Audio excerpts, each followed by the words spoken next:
एक मोठी बातमी समोर येते। मालेगावमध्ये एमआयएमच्या उमेदवारावर हल्ला झाल्याची मोठी बातमी समोर येते। एमआयएमचे उमेदवार विशाल अहिरे यांच्यावर हल्ला झाल्याची प्राथमिक माहिती आहे। निवडणूक आणि राजकीय वादातून हल्ला झाल्याची माहिती समोर येते। 3 अज्ञातांकडून गाडीवर रात्री तुफान दगडफेक देखील झाली होती। निवडणूक आणि राजकीय वादातून हा हल्ला झाल्याची माहिती समोर येते। मालेगावमध्ये एमआयएमच्या उमेदवारावर हल्ला करण्यात आला। घराकडे येत असताना दरेगाव आणि चाळीसगाव फाटा यांच्यामध्ये डिस्टन्स आहे, सर्व्हिस रोड आहे, हायवेच्या ब्रिज आहे, ब्रिजला लागून सर्व्हिस रोड आहे।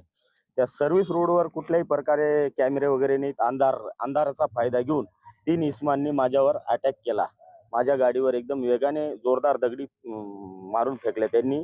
एक दगड तर सेम मला लागण्याजोगाच होता, पण गाडी स्पीडली असल्यामुळे तो मागच्या काचाला लागला आणि हा प्राणघातक हल्ला या इलेक्शन पिरियड मध्ये झालाय।